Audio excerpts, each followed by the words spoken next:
నొప్పి మాయం సర్జరీ దూరం ఆపరేషన్ లేకుండా మోకాళ్ల నొప్పులకు ఆధునిక చికిత్స ప్రాణ పెయిన్ క్లినిక్.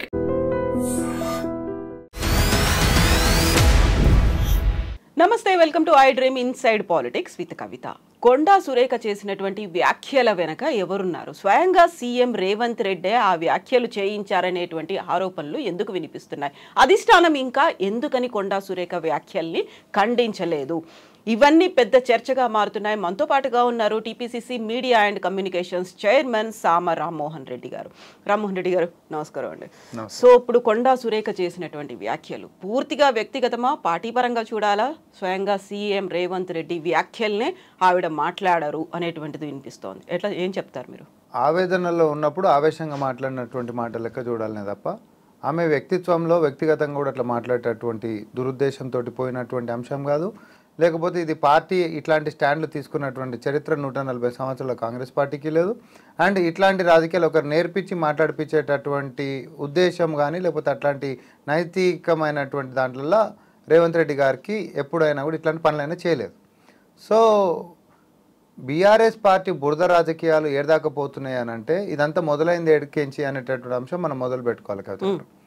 అసలు ఫస్ట్ సోషల్ మీడియా మాధ్యమాల్లో ఒక మంత్రి గారిని, తర్వాత ఒక బీజేపీకి సంబంధించినటువంటి ఒక ఎంపీ గారిని ఒక గలీజ్గా చూపించేటటువంటి, ఒక తప్పుడుగా చూపించేటటువంటి వ్యవహారానికి BRS party social media KTR and batch పూనుకుంది.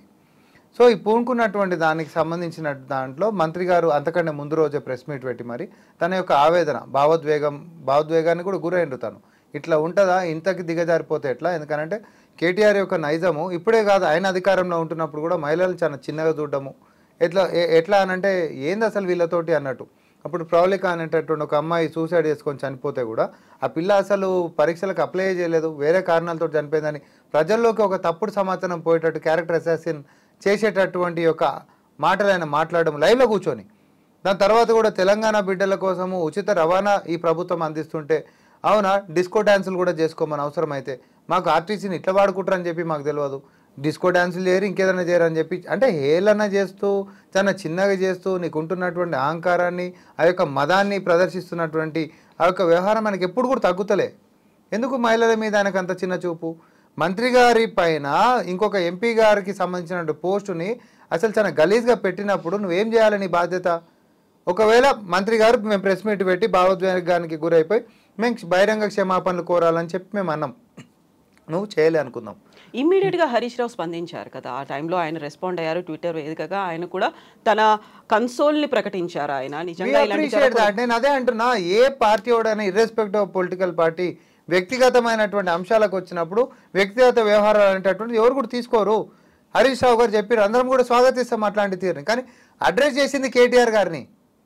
KTR గారు ఆ యొక్క అంశం మీద సపోజ్ నువ్వు చేయలేదే అని అనుకో, నేనెందుకు చెప్తా క్షమాపణ అనేటటువంటి పట్టు నీకు ఉన్నప్పటికీ కూడా కానీ ఖండించాల్సినటువంటి హ్యాండిల్ నుంచి రాలేదు కదా ఇలాంటివన్నీ. మీరెందుకు ఆయన చేయిస్తున్నారు అనే మాట అనుకో. ఒకసారి మీరు సోషల్ మీడియాలకు పోతే ఆ పెట్టినటువంటి హ్యాండిల్ అండ్ కామన్గా ఉంటున్నటువంటి వాళ్ళు మొత్తము కేటీఆర్ గారు లైన్ తీసుకొని రోజు ప్రచారం చేసేటటువంటి వాళ్ళే.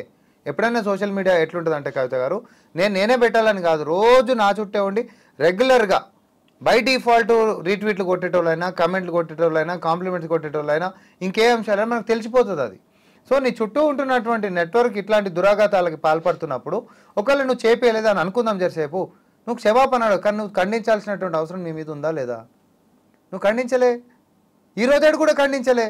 ఇట్లాంటివి తెలంగాణ సర్వసభ్య సమాజానికి మంచిది కాదని చెప్పి నువ్వు ఖండించాలే. బట్ సేమ్ అదే భావోద్వేగానికి గురయ్యారు, కన్నీళ్లు కూడా పెట్టుకున్నటువంటి మంత్రి Konda Surekha immediate next day ఇంకొక మహిళని లాగుతూ తన విడాకులకు సంబంధించి మళ్ళీ కంటిన్యూస్గా అడగడం, అసలు విడాకులు ఎందుకు తీసుకున్నారో తెలియదు, దానికోసమే ఇలాంటి ప్రశ్నలు వస్తున్నాయి, తను ఇప్పటికైనా క్లారిఫై, ఎందుకు ఇంకొకరు విడాకులు తీసుకున్నారా? ఇక్కడ వచ్చింది అసలు సమస్య. ఎగ్జాక్ట్లీ. ఇప్పుడు ఆ రోజు ఉంటున్నటువంటి దాంట్లో ప్రెస్ మీట్ పెట్టిన తర్వాత చాలా మందికి తెలియనటువంటి అంశం ఏంటంటే, ప్రెస్ మీట్ అయిపోయిన తర్వాత అందరం కూడా ఎక్స్పెక్ట్ చేసేది ఏంది, క్షమాపణలా లేకపోతే అక్కడ నుంచి ఏదైనా వివరణ వస్తుంది. హరీష్ రావు గారు ట్వీట్ వచ్చినట్టు సే అట్లాంటిది వస్తుంది, మనం అందరం ఎక్స్పెక్ట్ చేస్తాం. కేటీఆర్ అండ్ టీం దగ్గరికి ఎంచి ఎట్లా అన్నట్టు రిమోట్స్ కనిపించలే, అరే తప్పు జరిగింది కదా అట్లాంటిది ఉండొద్దు అనేటట్టు కనిపించలే. మీకు ఒకటి చెప్పాలన్నా, సాయంత్రం ఇంకెక్కువ ట్రోల్ చేసారు, అదే రోజు ఈవినింగ్ నుంచి ఇంకెక్కువ ట్రోల్ చేసారు. ఆమె పాత వీడియోలు ఏవేవో తీసుకొచ్చి తర్వాత కొండా సురేఖ గారి కుటుంబ సభ్యులే కూడా పోస్టులు చేశారు. ఎందుకంటే అవన్నీ కూడా మళ్ళీ అసలు ఇష్టము నోటికి ఎంత వస్తే అంత ఎట్లాంటి ఆలోచనలు ఎట్లాంటి వాటితోటైనా మనం కలిపేయవచ్చు, ఎవరి క్యారెక్టర్ అసాసిన్ అయినా ఇష్టం వచ్చినట్టు చేసేయచ్చు అనేటటువంటి అంశం ఒకటైతే ఆయన మీడియా అడిగితే అవన్నీ దొంగేడుపులు అని చెప్పన్నాడమ్మా. ఒక మహిళ బాధతోటి కడుపుల దుఃఖంతో మీడియా ముంగడికి వచ్చి మంత్రి స్థాయిలో ఉంటున్నామే, అధికారం మన చేతులు ఉంది, యాక్షన్ తీసుకోవచ్చు, బట్ స్టిల్ సమాజంలో ఇట్లాంటిది మంచి లైన్ పోతలేదు అని చెప్పి కళ్ళల్లో నీళ్ళు తెచ్చుకున్నప్పుడు అవన్నీ దొంగేడుపులు అని చెప్పి నువ్వు మాట్లాడితే ఆ కోపంతో వాస్తవం తప్పిదం ఎక్కడ జరిగిందంటే ఆ కోపంతో కేటీఆర్ని గతం నుంచి చేస్తున్నటువంటి అంశాలని తెలియజేసేటటువంటి దాంట్లో పరోక్షంగా కొంతమంది పేర్లు ప్రస్తావనలకు తీసుకొని వచ్చింది. అవి ఏమైపోయినాయి ఇప్పుడు ఈడ అంటే నేను మిమ్మల్ని తిడుతున్నా అనుకోండి, నేను కవిత గారిని అనేటటువంటి నేపథ్యంలో నువ్వు పలానా అట్లా నువ్వు పలానా ఇట్లా నీ పలానా అనేటటువంటిది పెద్దన్న పాత్ర పోషించింది. ఇప్పుడు ఇది పక్కకి వెళ్ళిపోయింది. అవేంది సమంత గారి పేరు తీసుకోవడము, సినీ పరిశ్రమలో ఉంటున్నటువంటి నాగార్జున గారి కుటుంబం పేర్లు తీసుకోవడం అనేటటువంటిది పెద్ద దుమారం రేగింది. సమంత గారి నుంచి వివరణ రావడము, నన్ను దయచేసి రాజకీయాల కూపంలోకి నన్ను ఉంచొద్దు, ఈ ఉంటున్నటువంటి దాంట్లోనే ఆడవాళ్ళు చాలా కష్టపడి పైకి వస్తున్నటువంటిది ఉంది, ఆ వివరణ వచ్చింది. తర్వాత ఒక్కొక్కరుగా అందరు కూడా పెట్టడం జరిగింది. యాక్చువల్ టాపిక్ కొండా సురేఖ గారు ఉద్దేశంతో టార్గెట్ చేసి మాట్లాడింది కేటీఆర్ గారిని, కానీ వేరే వాళ్ళని రిఫరెన్స్లలో తీసుకొని పరోక్షంగా అనుకొని అది నీ గతంలో నువ్వు ఏమేం చేసినావు అనేటటువంటి అంశం తీసుకున్నప్పుడు ఇది పెద్దగా అయిపోయింది, ఇదేమో పక్కకి వెళ్ళిపోయింది. అయినా కూడా అరే ఆమె మనసు నొప్పి అయినప్పటికీ కూడా ఒక విచక్షణ అనేది ఉంటుంది. ఇంకొకరిని ఎవరినైనా దూషించాలి, సేమ్ నేను I have gone through the same situation, నేను అదే బాధలో ఉన్నాను, ఆ బాధ నుంచి బయటికి రావాలి అనుకున్నప్పుడు దానికి అడిషనల్ గా ఇంకొక మహిళని కూడా ఇందులోకి లాగడం అనేది, వేరే వాళ్ళు లాగడం వేరు. ఒక being a women, being a minister, తను లాగడం అనేది దాన్ని మీరు సమర్థిస్తారా? ఎవ్వరం కూడా సమర్థిస్తామా అంటే అసలు సమర్థించము, ఇంకొకటి దాన్ని ఖండిస్తాము. అయితే ఇక్కడ సందర్భం కూడా జరిగినటువంటిది నేను ఎందుకు మీకు వివరించిన అంటే మేము ప్యాచప్ స్టోరీలు ఏమి అల్లట్లే. ఇక్కడ ఆమె దురుద్దేశంతో ఆ నటి సమంత గారిని అనాలనో లేకపోతే ఈ కుటుంబాన్ని టార్గెట్ చేసి ప్రెస్ మీట్ పెట్టిందనేటటువంటి అంశం ఇక్కడ లేదు. కేటీఆర్ని అనేటటువంటి దాంట్లో వీళ్ళ పేర్లు రావడం అవి కూడా తీసుకోవద్దు అంటున్నాం మేము. అవి కూడా తీసుకోవద్దు, అవి అట్లాంటివి మనం మాట్లాడొద్దు. దాన్ని పార్టీ ఖండించింది. తర్వాత ఆమె కూడా నైట్ 12 o'clockకే మళ్ళీ ట్వీట్ కూడా పెట్టింది, నేను వేరే ఉద్దేశంతో పెట్టలే, నేను యొక్క వ్యాఖ్యలు మొత్తం ఉపసంహరించుకుంటున్నా, సమంత గారి యొక్క కష్టాలతోటి పైకి వచ్చినటువంటి తీరు నాకు ఆదర్శం మాత్రమే కాదు, మీరంటే నాకు అభిమానం అని కూడా చెప్పడం జరిగింది. ఏ ఉద్దేశంతో ఉన్నటువంటి మహిళ సాటి మహిళకి నేను ఇబ్బంది కలిగించినేమో నా మాటలతో అనేటటువంటి దాంతో నో టైంలోనే ట్వీట్ కూడా పెట్టి సర్వసభ్య సమాజానికి ఆమె తెలియజేసింది. పొద్దున్న కల్లానే ఈ విషయం అనేటటువంటిది వెళ్ళిపోవాలి, మళ్ళీ ఎక్కడ కూడా ఆమె ఇబ్బంది పడొద్దు అనేటటువంటి సదుద్దేశంతో. దురుద్దేశమే గిట్టుంటే నేను చెప్పాను కేటీఆర్ లెక్కుంటారు.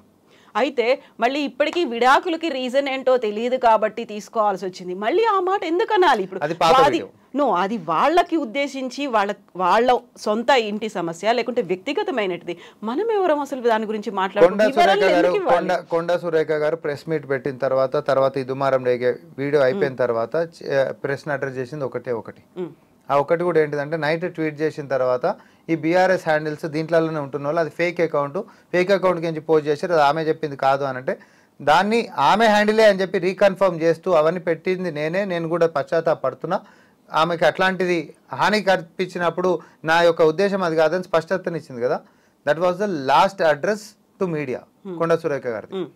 మీరు తర్వాత ఇప్పుడు ప్లే అవుతున్నటువంటివి కొత్తగా వస్తున్నటువంటివి మనం వింటున్నటువంటివి ఏవైతే ఉన్నాయో గత 10 సంవత్సరాల నుంచి మొదలు పెట్టుకుంటే ఈ మధ్యకాలంలో జరిగినటువంటి వీడియోలని బీఆర్ఎస్ వాళ్ళు తీసుకొని వచ్చి చూడ్రి మళ్ళీ కూడా ఇట్లా అంటుంది అనేటటువంటి ఒక అబద్ధపు ప్రచారానికి పూనుకున్నారు. నేను చాలా స్పష్టంగా చెప్తా ఉన్నా, ఆమె ఈ ట్వీట్ నేనే పెట్టినా అనేటటువంటి క్లారిటీ ఇచ్చిన తర్వాత మళ్ళీ మీడియాతోటే మాట్లాడలేదు, పాత వీడియోలను తీసుకొని వచ్చి మరి ఎట్లా పోయింది చెప్పాలనేటటువంటిది ప్లే చేస్తున్నానంటే ఎవడాడుతున్నాడు ఆట అసలు ఈడా? ఎవడి ఉద్దేశం ఏంటిది? నేను ఇంకోటి కూడా అంటున్నాండి, ఇది కాంట్రవర్సీ అయినా సరే మీడియాలో వచ్చింది ఈమె పొద్దటికలనే ఎక్కడ కూడా ఇబ్బంది జరగొద్దు, ఇది ఇక్కడికి ఎండ్ చేద్దామనే ఉద్దేశంతో అర్ధరాత్రి పూట ట్వీట్ పెట్టి అక్కడ ఫుల్ స్టాప్ పెట్టిండ్రు. తన యొక్క ఉద్దేశం బాగుంది కాబట్టి. కానీ పొద్దున్న లేచినప్పటి నుంచి ఎవరి డైరెక్షనా ఏందా ఏం కథ మనకు తెలియదు. ఏ సెలబ్రిటీ హ్యాండిల్కైనా రీచ్ చాలా ఎక్కువ ఉంటుంది, వాళ్ళ ఫాలోవర్స్ అని ఎక్కువ ఉంటారు, మిలియన్స్లలో వెళ్ళిపోతుంది అది. అట్లాంటిది నిజంగా ఒక సినీ పరిశ్రమకి సంబంధించినటువంటి కుటుంబానికి మంచి చేయాలనుకుంటే నువ్వు పోస్ట్ చేయకుండా ఉంటే రీచ్ పోదు. కావాలని పోస్ట్ చేసి వాళ్ళకేం అంతర్గతంగా ఉందో మనకు తెలియదు. కొంతమంది అయితే దాన్ని ఆడియోలు తీసి దాన్ని వివరంగా సవివరంగా దాన్ని ఇంకొంచెం విశ్లేషించి మళ్ళీ పోస్ట్ చేసి దుమారం లేపి ఇంకా ఇంకా గబ్బు లేపింది ఓడు. దాని సంఘీభావం అనరా? మేము దేని సంఘీభావం అంటారు? ఏమండి దేని సంఘీభావం అంటారు? ఒక ఆడపిల్లకి మంచి జరగలేదు, ఇగో గీ పిల్లకే మంచి జరగలేదు అని చెప్పి బజార్లకు తీసుకొచ్చి చూపిస్తారా? కాదు, అది చేసింది ఇంకొక ఆడది. ఆ అమ్మాయి తెలియకుండా చేసింది కాబట్టి నేను పశ్చాత్తాపడుతున్నా అని చెప్పి ప్రపంచం చూడకుండా ముంగటనే క్షమాపణలు పెట్టింది. అది కౌంట్ చేయండి మీరు. నేనేమంటున్నా, వీడియోని సారీ మన ఆ ఆడియోని మళ్ళీ తీసి దాని ఒక ఆడియో రూపకంగా తీసుకొని వచ్చి సెలబ్రిటీ హ్యాండిల్స్లోకి మీరు పోస్ట్ చేసేటటువంటి దాంట్లో మీ ఉద్దేశం ఏంది అసలు? మీరు ఎందుకు దాన్ని ఇంకా ఇంకా పోక్ చేసి ముందుకు తీసుకొని పోతారు? వాళ్ళంతా వాళ్ళు స్పందిస్తున్నారు కదా సెలబ్రిటీస్. మీరు ఎవరైతే స్పందన దేని అంటారు? దాని అంశం లేకుండా పలాంది మనం విన్నాము కాబట్టి మనం ఖండిస్తున్నాం, దయచేసి ఇట్లాంటి పునరావృతం కావద్దు, చట్టపరమైన ఏమైనా ఉంటే కూడా చర్యలు తీసుకోండి అని అడగండి. కానీ దాన్ని తీసుకొచ్చి కావాలని అది పెట్టి, సపోజ్ నేను ఎగ్జాంపుల్ చెప్తున్నా కవిత గారు, ఇది ఈ అంశమే కాదు, ఎవరిమైనా ఇప్పుడు రేప్ కేసెస్లలో కూడా విక్టిమ్ పేరు మనం ఎక్కడ చెప్పం. చట్టం ఎందుకు అనంటే వాళ్ళ యొక్క ప్రైవసీని మనం కాపాడాలి కాబట్టి. సేమ్ ఇక్కడ సెలబ్రిటీస్కి సంబంధించినటువంటి దాంట్లో కూడా సరే అక్కడ జరిగిపోయింది, ఆమె రీచ్ అంతా కొండా సురేఖ గారు రీచ్ ఎంత ఉంటుంది మా అంటే మంత్రి అండి, అరే నేను ఎంత ఉంటుంది మా అంటే. కానీ తర్వాత సెలబ్రిటీస్ మొత్తం దాన్ని ఇంకింత పెంచుకుంటా పోయి దాని మీద ఎపిసోడ్లు చేసుకుంటా పోతే మన ఉద్దేశం ఏంది? ఫుల్ స్టాప్ పెడదామా, కంటిన్యూ చేద్దామని ఉందా? ఆమె అర్ధరాత్రి పూట పెట్టేసింది, కంటిన్యూ చేయాలనేటటువంటి ఉద్దేశం ఆమెకుంటే సారీ చెప్పదంటున్నా కేటీఆర్ లెక్క ఇప్పటిదాకా చెప్పలేడు. సారీ చెప్పలేదు, అన్యదా భావించకండి అన్నారు. దాని మీనింగ్ ఏంటిది? అన్యదా భావించకండి అంటే డోంట్ టేక్ ఇట్ అదర్వైజ్ అని, వేరే లెక్క తీసుకోకండి. నాకు మీరు స్ఫూర్తి, అసలు నేను మిమ్మల్ని దురుద్దేశంతో మాట్లాడింది కాదు, నాకు మీరంటే అభిమానం అని చెప్పేటటువంటిది ఏంది అన్నట్టు పశ్చాత్తాపం అంటారు దాన్ని. పశ్చాత్తాపానికి మించినటువంటి ప్రాయశ్చిత్తం ఏముంటది? అయితే ఇక్కడ బీసీ మహిళ అనే మాట ఎందుకు? బీసీ మహిళ అయితే ఏదైనా అనొచ్చా? ఒక మంత్రిగా ఉన్నారు, బాధ్యతాయుతంగా ఉన్నారు, ఆల్మోస్ట్ ఒక 3 దశాబ్దాలుగా రాజకీయాల్లో ఉన్నారు, తనకి ఒక కూతురు ఉంది, ఇవన్నీ చూసుకున్న తర్వాత ఎంత బాధ్యతాయుతంగా ఉంటారు బీసీ మహిళ అంటే? ఎక్స్క్యూజెస్ ఉంటాయా? నేను ఒకటి చెప్తా, అంటే సమాజంలో ఒకటి ఎట్లుంటది అంటే అన్నిటిని కంపేర్ చేస్తారు. ఇప్పుడు అట్లా అంటే నేను ఓసీ నేను రెడ్డిని కాబట్టి మనం ఇంకో లైన్ లో మాట్లాడదాం అంటే అట్లా కరెక్ట్ కాదు. మీకు అహంభావం ఉంది అనేది వస్తుంది, దాన్ని అక్కడ మీరు చూపించుకుంటున్నారు అనేది. నేనేమంటా అనంటే సపోజ్ ఇదే తరహాలో సపోజ్ ఇంకోరన్నా మాట్లాడారు అనుకో, వాళ్ళ మీద ఏమో చర్యలకి ఉపక్రమించకుండా తర్వాత వాళ్ళ మీద స్పందించకుండా, అదే ఇక్కడ ఒక సామాజిక వర్గానికి సంబంధించినటువంటి లేడీ మాట్లాడి ప్రాయశ్చిత్తం కూడా ప్రకటించిన తర్వాత భావోద్వేగానికి గురైన తర్వాత తనకు సర్కమ్స్టాన్షియల్ అసలు అట్లాంటి స్టేట్మెంట్స్ చేసేటటువంటి పరిణామాలు మనకు తెలిసిన తర్వాత కూడా కఠినంగా ఒక సామాజిక వర్గానికి సంబంధించినటువంటి మహిళ మీద చర్యలకు ఉపక్రమించాల్సిందే అనేటటువంటిది ఎప్పుడు స్పందించిన వాళ్ళు ఇప్పుడు స్పందిస్తారు అనుకోండి, కొత్తగా ఓడికైనా డౌట్ వస్తుంది. ఎందుకు పోయి ఇన్ని రోజులు అదే వేరే వాళ్ళు మాట్లాడుతూనేమో ఎవరు సపోర్ట్ చేయడు, డ్రగ్స్ అయితేనేమో ఎవరు సపోర్ట్ చేయడు, లేకపోతే క్యాస్టింగ్ కౌచ్ అయితేనేమో ఎవరు సపోర్ట్ చేయడు, లేకపోతే ఇంకొకటి ఇదే పొలిటికల్ పవర్ స్టార్ అని చెప్పి పవన్ కళ్యాణ్ అమనాభూతులు తిరితే ఎవరు సపోర్ట్ చేయడు. కానీ ఈమె మాట్లాడగానే ఒక బీసీ మహిళ అయ్యేసరికి, ఆమె ఒక మంత్రి పదవులు ఉండేసరికి అందరు సపోర్ట్ చేసి క్రిమినల్ డిఫేమేషన్ వేసి ఆమె జైలుకి పంపాల్సిందే అనేటటువంటి ఎందుకు వస్తుంది అనే చర్చ జరుగుతుంది ఖచ్చితంగా. ఎందుకు జరగొద్దు అంటారు? అరే నేనేమంటున్నా, చర్చ జరుగుతుంది అంటున్నా, నేను ఇక్కడ ఉందా లేదా నేను మాట్లాడతలేను మళ్ళా. సో అక్కడ కూడా ఇట్లాంటివి ఉన్నప్పుడు ప్రస్తావన జరిగినప్పుడు వీళ్ళు ఎవరు స్పందించాల్సింది. తోటి మహిళలకు ఇంకా అన్యాయం జరుగుతూ ఉంది, వీళ్ళే ఎవరైతే కుక్క పిల్లల్ని కాపాడదామంటారో, మనుషులు బాగుండాలని అంటారో ఆ రోజు కూడా స్పందించాల్సింది. మన ఇంటి దాకా వస్తేనేమో మన అందరికి ఒక లెక్క ఉంటుంది, మందేమో చచ్చిపోనా, అట్లా ఉండొద్దు అంటున్నా నేను. అందరికి ఒకటే లెక్క రియాక్ట్ కాండి ప్లీజ్. నేనేమో ఎవరిని చిన్న చేస్తలే పెద్ద చేస్తలేను, కానీ అన్యాయం అనిపించినప్పుడు అందరికీ ఒకటే లెక్క మీరు స్పందించాలి. అది నీ ఇండస్ట్రీలోనే చిన్న సైజు ఉంటున్న వాళ్ళకి అన్యాయం అయితేనేమో పెద్దోళ్ళ లెక్క మేము వాళ్ళని బుల్డోజ్ చేసేస్తాం, తొక్కిపడేస్తాం, అది మాత్రం 4 గోడల నుంచి బయటికి రావద్దు. కానీ బయట నుంచి వచ్చినప్పుడు మాత్రం బొంబాటు చేసేసేస్తాం అనేటటువంటిది ఉండొద్దు. ఇది టూ పర్సనల్ వ్యవహారం లాగా అనిపించింది. నిజంగా కేటీఆర్ మీద కోపం ఉంది, కేటీఆర్నే టార్గెట్ చేయాలి, ఆయన్నే అటాక్ చేయాలి, లేకుంటే కేటీఆర్ చేసిందంతా తప్పు దాన్ని అనుకుంటే దాన్ని నిరూపించాలి, రాజకీయంగా మాట్లాడాల్సిన అవసరం ఉంది. కానీ అన్నెసెసరీగా ఇంకెవరునో, అది కూడా రాజకీయాలకి సంబంధం లేని వాళ్ళని తీసుకొచ్చి, ఫిల్మ్ ఇండస్ట్రీలో ఉన్న వాళ్ళని తీసుకొచ్చి అలా లింక్ చేసి పెట్టడం అనేది, సో అధిష్టానానికి కంప్లైంట్ చేశారు అమల అక్కినేని. మరి దానికి మహేష్ కుమార్ గౌడ్ గారు ఎందుకని రెస్పాండ్ అవుతున్నారు, లేకుంటే మళ్ళీ భట్టి విక్రమార్క గారు ఎందుకని రెస్పాండ్ అవుతున్నారు? అలా మాట్లాడాల్సినటువంటి అవసరం ఏముంది అసలు? ఏమన్నారు వాళ్ళు? రాహుల్ గాంధీకి ఎందుకు కంప్లైంట్ చేయాలి అనేది, లేకుంటే బీసీ మహిళ వదిలేసేయండి అనేది, లేకుంటే రాహుల్ గాంధీ దాకా తీసుకెళ్లాల్సిన అవసరం లేదంటారా మీరు? అధిష్టానం ఎలాంటి చర్యలు తీసుకుంటుంది ఇలాంటి అన్నెసెసరీ వ్యాఖ్యలు చేయడం? నేను ఒకటే చెప్తా, మీరు ఒక మనిషి చేసింది కాబట్టి పూర్తి పార్టీని ఏదైతే అట్రిబ్యూట్ చేసి చేసేటటువంటి జరుగుతుందో మరి మూవీ ఇండస్ట్రీలో ఎవరో ఎక్కడో తప్పు చేస్తే మొత్తం ఇండస్ట్రీని కూడా అదే ముద్ర వేద్దామా?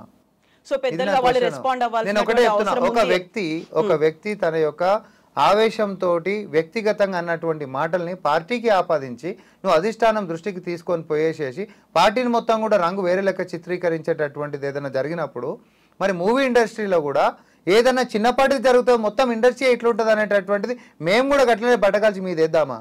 అంటే అప్పుడు ఇండస్ట్రీ పెద్దలుగా వాళ్ళు స్పందించాల్సినటువంటి అవసరం ఉంటుంది. ఎందుకంటే వాళ్ళకి సంబంధించిన వాళ్ళే ఇలా చేస్తున్నారు. ఇదే పవన్ కళ్యాణ్ గారిని అమనా బూతులు తిట్టారు, ఆ రోజు ఎందుకు స్పందించలేదండి? నా స్టేట్ క్వశ్చన్. అది పొలిటికల్ గా జరుగుతున్నట్టు. ఏది పొలిటికల్ గా? ఆయన కూడా యాక్టరే కదా, పాలిటిక్స్ లో ఆయన కూడా యాక్టరే కదా. ఇప్పుడు అందరూ రెస్పాండ్ అవుతున్నారు కదా దానికి. నేనేమంటున్నానంటే ఈ ప్రభుత్వం కనీసం ఆ యొక్క స్వేచ్ఛ స్వాతంత్రాలు ఇచ్చిందనే పాజిటివ్ నోట్లకే వద్దాం. ఇక్కడ ప్రభుత్వం మంచిగా ఉంది, పారదర్శకంగా ఉంది కాబట్టి అందరూ కూడా బయటికి మాట్లాడేటటువంటి స్వేచ్ఛ ఉంది. గతంలోనేమో ఇట్లాంటి వనంగానే డ్రగ్ కేసులు బయట పెట్టేటోళ్ళు, బ్లాక్మెయిల్ చేసేటోళ్ళు ఎక్కువ ఉండేటోళ్ళు, ఫోన్ ట్యాపింగ్లలో వినేటోళ్ళు. మన యొక్క బతుకులు మన చేతులలో లేవు. ఇదేదో టీ బ్యాగ్ ఉంటుంది కదా గ్రీన్ టీకి తాగేటప్పుడు, అట్లా ఉండే మన బతుకులు ఇంకోటి చేతులు అనేటటువంటి ఉండేనేమో అప్పుడు వాళ్ళకి. కానీ ఇప్పుడు వచ్చిన తర్వాత స్వేచ్ఛ స్వాతంత్రాలు మనకి ఇచ్చినాం. అట్లా అని చెప్పి మీరు హోల్ కాంటెక్స్లో నా యొక్క మాటల్ని మీరు తీసుకోవాల్సింది ఎట్లా అంటే, కొండా సురేఖ గారు ఆవేశంతో చేసినటువంటి వ్యాఖ్యలు చాలా ఇబ్బందికరంగా మాట్లాడినరు. Point number 1. ఆ యొక్క వ్యాఖ్యలు ఖండించదగినవి, ఖండించినము. తను కూడా ఉపసంహరించుకుంది అండ్ క్షమాపణలు కూడా చెప్పింది. అన్నదిగా భావించొద్దు అన్నది, అమ్మ నువ్వు నాకు స్ఫూర్తి అని కూడా అన్నది. ఓకే, ఇది ఇక్కడికి కాసేపు పక్కన పెడదాం. ఏ ఉద్దేశంతో అర్ధరాత్రి పూటనే ట్వీట్ పెట్టింది? ఎందుకంటే నో టైం కూడా రియాక్ట్ అయింది. ఇది ఇంకా కూడా ఇక పెద్దగా కావద్దు, వాళ్ళ యొక్క డ్యామేజ్ అనేది నేను కంట్రోల్ చేయాలి, నా నోట్లోకి ఎంచిపోయింది కాబట్టి నా నుంచే పశ్చాత్తాపం అనేది కనిపించాలని చేసింది. తర్వాత ఇక సముద్రం పడ్డట్టు ఏమేమైందో మీకు తెలుసు, నాకు తెలిసి ఈ చర్చకి ఎట్లా దారితీస్తుందో మనందరికీ తెలుసు. అది ఒక కుటుంబాన్ని అంటున్నప్పుడు మేము చెప్పొద్దా అనేటటువంటిది అది కూడా వాళ్ళ స్వేచ్ఛ, నేను కాదన్నాను. అది వాళ్ళ స్వేచ్ఛ కాదు, అసలు వాళ్ళ హక్కు అనాలి ఖచ్చితంగా. కోర్టు దాకా వెళ్లాల్సిన పరిస్థితి వచ్చింది కదా. అరే నేనేమంటున్నా, కోర్టు దాకా పోతే కోపంతో అన్నారా లేకపోతే కావాలని అన్నారా అనేటటువంటి చర్చ రాదు. కోర్టుకు పోయినప్పుడు సబ్జెక్ట్ మ్యాటరు, అసలు తన యొక్క ఉద్దేశపూర్వకంగా చేసినటువంటిదేనా, నాగార్జున గారి కుటుంబాన్ని టార్గెట్ చేసి ఆమె ప్రెస్ మీట్ పెట్టన్నదా, తర్వాత రిమోట్స్ ఎక్కడ కనిపించకుండా గిట్ట చూపించిందా, లేకపోతే సమంతతోటే మాట్లాడాలి కాబట్టి అని అన్నదా? అంటే సరే, యాజ్ అన్ అడ్వకేట్ కూడా అదంతా వేరే కాంటెక్స్ట్.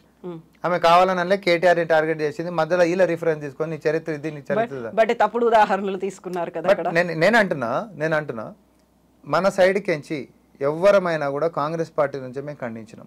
ఏ వేదిక మీరు తీసుకోండి, ఎవ్వరం బ్యాకప్ చేయలే.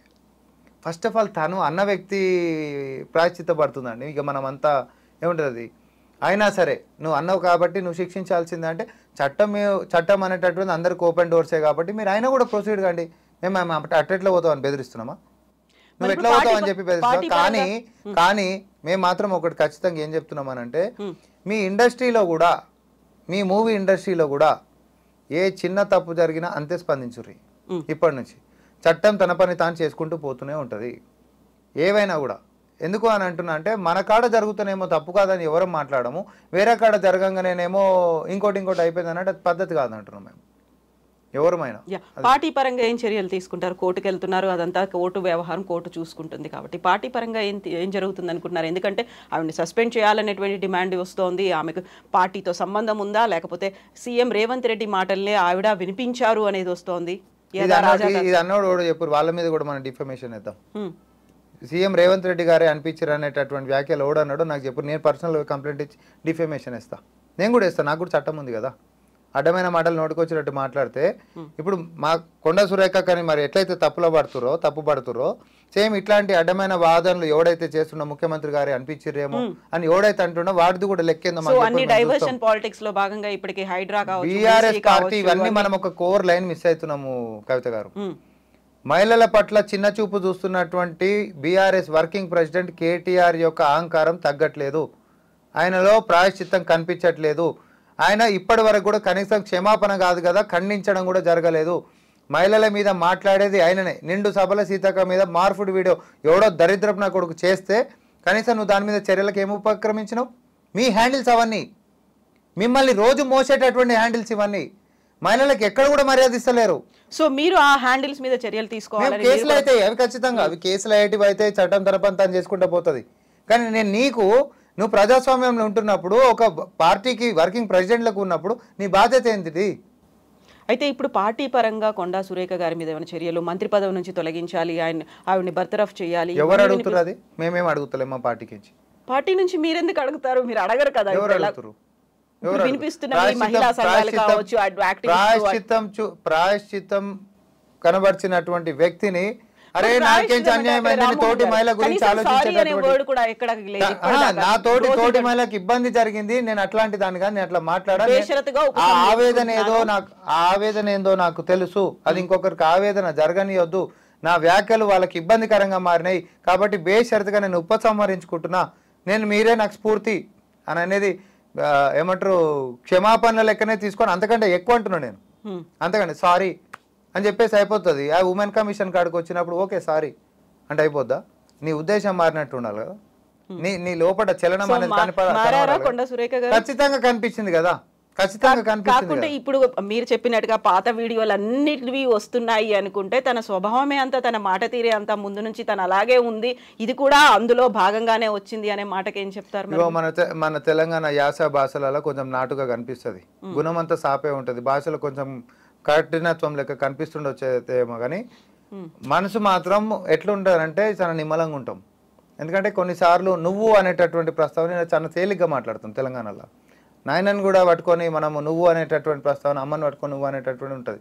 అదే ఆంధ్ర దానికి పోయినప్పుడు మనం కొంచెం మీ గౌరవప్రదంగా ఉండేటటువంటి భాష ఉంటుంది అంతే తప్ప నువ్వు దాన్ని అట్లా చూడండి తప్ప ఆమె ఎప్పుడు కూడా ఇట్లనే మాట్లాడుతుంటుంది అని అంటే ఆమె కొంచెము స్ట్రైట్ ఫార్వర్డ్ మనిషి ఫస్ట్ కెంచి కూడా. ఆమె కొత్తగా ఈ మధ్యలో క్రియేట్ అయిన వ్యక్తి కాదు, ఆమె జనాలకెంచి వచ్చింది. తర్వాత ఆమె బ్యాక్గ్రౌండ్ కూడా అంత జనాల కోసం పోరాటం చేసి వచ్చినటువంటి బ్యాక్గ్రౌండ్ కూడా బయటకు వస్తున్నాయి కదా. కొండా సురేఖ, కొండా ముందు నుంచి ఇలాగే ఉన్నారు, అక్కడ వాళ్ళకి ఒక టార్చర్ హౌస్ ఉండేది, ఇవన్నీ కూడా వస్తున్నాయి. టార్చర్ హౌస్ ఉందా లేకపోతే వాళ్ళు జనాల కోసము జనాల గురించి కొట్లాడనికే ప్రాణాలకు కూడా తెగించుకుంటా ప్రాణాలు పోగొట్టుకునేటటువంటి స్థాయి దాకా పోయి రిటర్న్ వచ్చిన వాళ్ళ ఇదంతా కదా పెద్ద చరిత్ర. కొండా గారి చరిత్ర అంటే ఇక సినిమానే చూడాల్సినటువంటి అవసరం లేదు, కొంచెం చెప్తున్నా సినిమానే చూడాల్సినటువంటి అవసరం లేదు. ఇంకా వెనక్కి పోతే వాళ్ళు చేసేటటువంటి పోరాటం అనేది చాలా మందికి స్ఫూర్తినిస్తుంది, వాళ్ళ కోసం సావనికే జనాలు సిద్ధంగా ఉంటారు. సో ఇప్పుడు కొండా సురేఖ గారిని పార్టీ నుంచి సస్పెండ్ చేస్తారా, మంత్రి పదవి నుంచి తొలగిస్తారా? ఎవరు చెప్పారు? అది మంత్రి పదవి అలాగే ఇప్పుడు మనమందరం చర్చ సెలబ్రిటీల గురించి చేస్తున్నాం, హ్యాండిల్స్ వీళ్ళందరూ కూడా ఖండిస్తారు కదా. ఇందులో కొండా సురేఖ గారు చేసినటువంటి వ్యాఖ్యల తర్వాత వచ్చినటువంటి ట్రెమోర్స్ కాబట్టి ఇవన్నిటి గురించి మనం మాట్లాడుకుంటున్నాం. ఫస్ట్ కేటీఆర్ ని రాజీనామా చేయమని పార్టీ వర్కింగ్ ప్రెసిడెంట్ కి రాజీనామా చేయాలి, ఎమ్మెల్యేలకు రాజీనామా చేయాలి, రాజకీయాలకి పనికే రాడు ఆయన చేయమన్నారు. ఫస్ట్ ఆడికి స్టార్ట్ చేద్దాం, ఆ తర్వాత కొండా సురేఖ మీద తర్వాత మాట్లాడదాం. ఇది ఫస్ట్ ఆడికి మొదలు పెడదాం. నువ్వు కనీసం క్షమాపణ కాదు కదా ఖండిస్తలేవు. నీలాంటి వాడు తెలంగాణ సమాజానికి చాలా ప్రమాదకరం అంటున్నాను నేను. నువ్వు సారీ బేషరతుగా క్షమాపణలు కేటీఆర్ చెప్పాలి.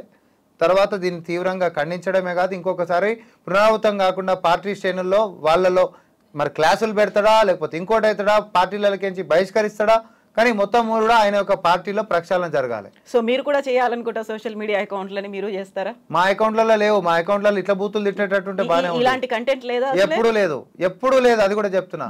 As a media committee chairman లెక్క నేను చెప్తున్నా, నేను ఎప్పుడు ఎట్లాంటివి ఎంకరేజ్ చేయలే. మీరు నా హ్యాండిల్స్ కూడా చూడరు, అదే వాళ్ళ దాంట్లో ఉంటున్న వాళ్ళ హ్యాండిల్స్ చూడరు. ఒక వ్యక్తిని పట్టుకొని వ్యక్తిగతంగా మాట్లాడతారండి. వ్యక్తిగతంగా మాట్లాడాలని కాంగ్రెస్ పార్టీది కాదు. మేము కొంచెం ఘాటుగా మాట్లాడతాం. ఘాటుగా అంటే నువ్వు అని అంటాం, ఏదైనా సబ్జెక్ట్ ఉంటే ఒత్తి మాట్లాడతాం, గట్టిగా మాట్లాడతాం మనం. కానీ వ్యక్తిత్వాలతోటి వ్యక్తిగతంగా పర్సనల్ ఫ్యామిలీలోకి పోవాల్సినటువంటి అవసరం లేదంటున్నా. అరే let us build a healthy environment. తెలంగాణలో హెల్దీ పాలిటిక్స్ వస్తాయా? తెలంగాణలో రావాలని కోరుకుంటున్నాం, మేము అధికారంలో ఉన్నాం, రావాలనేటటువంటి ప్రయత్నమే చేస్తున్నాము. అసలు డ్రగ్స్ లేని తెలంగాణ అవుతుందా అని అడిగిర్రు, అవుతుంది కదా. పాత కేసులన్నీ తవ్వుతారా మరి? గతంలో తీసినవి కోర్టు కొట్టేసినటువంటి కేసులు కాక కొత్తగా ఏ కేసులు అవుతున్నా కూడా ప్రభుత్వం మాత్రం చట్టం మాత్రం తన పని తను చేసుకుంటూ పోతుంది. ఇప్పుడు కోర్టు పరిధిలోకి పోయి సబ్సిడీస్ ఉన్న మ్యాటర్లు కొట్టేసినటువంటి మ్యాటర్లు కాకుండా ఏమైనా కొత్త వచ్చినాయి అనుకోండి, కొత్త వచ్చే పరిస్థితి లేదు ఇప్పుడు తెలంగాణలో. ఎందుకంటే భయభ్రాంతులకు గురైపోతారు. ఒక రాష్ట్రం కింద ఇంకో రాష్ట్రం ఈ రోడ్లకి పోవాలన్నా కూడా లావులు తెచ్చిపోయే పరిస్థితికి వచ్చింది. అట్లాంటిది ఈరోజు కఠినంగా వ్యవహరిస్తున్నటువంటి యొక్క ప్రభుత్వం ఏదైతే ఉందో దీంట్లో కొత్తగా అట్లాంటివి పనులు చేస్తారని అయితే నేను అనుకోను. సో ఇది మార్పు అనేది సాధ్యం అవుతుందా లేదా? సో ఎలాంటి మార్పు వస్తుంది, ఏం జరుగుతుంది, ఎలాంటి చర్యలు లాస్ట్ ఒక ఉంటాయి? చిన్న రిక్వెస్ట్ అయితే ప్లీజ్. మూవీ ఇండస్ట్రీకి సంబంధించినటువంటి వాళ్ళు కూడా ప్రజాప్రభుత్వం వచ్చింది, మీకు జరుగుతున్నటువంటి అన్యాయాలు లేకపోతే 4 గోడల మధ్యలోనే కులిమి సావాల్సినటువంటి అవసరం మీకు లేదు. బాజప్తా బయటికి రండి, ఆడెంత పెద్దోడైనా సరే. మీ పట్ల జరిగినటువంటి అన్యాయాలు లేకపోతే అక్రమాలు లేకపోతే మిమ్మల్ని ఎవరైనా వంచినట్టుంటే బయటికి వచ్చి బాటంగా మాట్లాడండి, పోలీస్ కంప్లైంట్లు ఇవ్వండి. ఈ ప్రజాప్రభుత్వము ఎవరినైనా కూడా ఉపేక్షించదు. సైజ్ తోటి ఎవడు ముందుకు పోడు, ఖచ్చితంగా చట్టపరమైనటువంటి చర్యలు ఉండబోతున్నాయి. ఇప్పుడు ఈ మాట చెప్పారు కాబట్టి ఆల్రెడీ మలయాళ ఫిల్మ్ ఇండస్ట్రీకి సంబంధించి కేరళ గవర్నమెంట్ ఒక జస్టిస్ హేమా కమిటీ అనే దాన్ని ఫామ్ చేసింది 2017లో. కాస్టింగ్ కావచ్చు, మీటూ మూవ్మెంట్కి సంబంధించి. ఇప్పుడు ఎలాగో మీరు ఒక పిలుపునిచ్చారు, ఫిల్మ్ ఇండస్ట్రీలోంచి బాధితులు ఎవరైనా ఉంటే బయటికి రావాలి. మీరంతటా మీరే యాజ్ అడ్వకేట్గా కూడా కెన్ యూ సజెస్ట్ ఇలాంటిది అవుతోంది, గతంలో వచ్చాయి చాలా వరకు, మీరు ఇప్పుడు ఒక మాట అన్నారు, అలాంటప్పుడు ఎందుకు పెద్దలు కావచ్చు మిగతా వాళ్ళు ఎవరు స్పందించలేదని, అలాంటిది ఏమైనా మీరు కాన్స్టిట్యూట్ చేస్తారా? మీరు ఫామ్ చేయమని మీరు ఏమైనా సజెషన్ ఇస్తారా? ఖచ్చితంగా అండి. ఎవరికైనా కూడా అన్యాయం జరగకుండా ఉండాలి. ఏదో పేద కుటుంబాలకి ఎంచి వచ్చిర్రనో లేకపోతే పాత బ్యాక్గ్రౌండ్ లేదనో లేకపోతే ఆ హైరార్కీ నుంచి ఆ బ్లడ్ లైన్లో లేరనో తొక్కి పడేస్తున్నటువంటి వాళ్ళు, జీవితాలను ఆగం చేసుకుంటున్నటువంటి వాళ్ళు, నమ్మి ముందుకు పోయి మోసపోతున్నటువంటి వాళ్ళు చాలా మంది. సమాజంలోకి ఎట్లా రావాలి, ఎవరిని చెప్పుకుంటే ఏమైపోతుంది, ఉన్న జీవితాలను తొక్కుతారేమో అనేటటువంటి భయంతో బతుకుతారు. కానీ ఈ ప్రజాప్రభుత్వం రేవంత్ రెడ్డి గారు ముఖ్యమంత్రి ఉన్నారు, బాగా చెప్తా బయటికి రండి, మీకు అన్న ఉన్నారు. మీరు కూడా ఒక కమిటీ లాంటిది 100% చేద్దాం, 100% చేద్దాం. అట్లాంటిది ఏమన్నా ముఖ్యమంత్రి గారు మాకంటే ముందున్నారు. అలాంటప్పుడు ఫస్ట్ కొండా సురేఖ నేను అంటుంది అన్యాయం జరుగుతాయి. ఒక అమ్మాయిని వంచి అఘాయిత్యాలు చేసినా కూడా కుమిలిపేసి వస్తున్నటువంటి వాళ్ళు చాలా మంది ఉన్నారు అదే ఇండస్ట్రీలలో. బయటికి రానటువంటి అంశాలు ఉన్నాయి. ఈ ప్రభుత్వం వచ్చింది, గతంలాగా ఫోన్ ట్యాపింగ్ చేసి బ్లాక్మెయిల్ చేసి జీవితాలని ఆగం చేసేటటువంటి వ్యవస్థ లేవంటున్నాం మేము. ఇప్పుడు ఆగమయ్యారు అనుకుంటే ఫోన్ ట్యాంపింగ్ సంబంధించి ఎవరైతే బాధితులు ఉన్నారో వాళ్ళనే మీరు ఐడెంటిఫై చేసేసి అది కూడా బయటికి తీసుకురావచ్చు కదా, సుమోటోగా స్వీకరించేసి. మళ్ళీ అప్పుడు మీరే అంటారు కక్షపూర్త రాజకీయాలు మీరే చేస్తారు అని చెప్పి. మేమెందుకు అనాలి? ఎవరైతే బాధితులు బాధ్యత బయటికి రండి మేమే. రామ్మోహన్ గారు ఇప్పుడు ఒక పిలుపునిచ్చారు కాబట్టి ఇప్పుడు ఎవరైతే బాధితులు ఉన్నారో ఇన్సైడ్ ఇండస్ట్రీలో జరిగేది కావచ్చు, బయట నుంచి ఇలాంటి ఎక్స్టర్నల్ గా జరిగేవి, వీటంటే ఎవరున్నా కానీ మేమున్నామని ఒక భరోసా 100% ముఖ్యమంత్రి రేవంత్ రెడ్డి అన్న మీ అందరికీ కూడా ఒక పెద్దన్న లెక్క ఉన్నాడు, మీ అందరినీ కాపాడుకోనికే ఉన్నాడు. ఈ ప్రభుత్వాన్ని నడిపించుకుంటుంది మీ అందరి సహకారంతో, మీ అందరి బాగు కోసమే, మీ అందరి రక్షణ కోసమే ప్రభుత్వం ముందుకు నడుస్తుంది అనేటటువంటి విషయాన్ని నేను మళ్ళీ కూడా చెప్తాను. Thank you so much Rammohan గారు, మళ్ళీ మనం మాట్లాడుకుందాం. Thank you.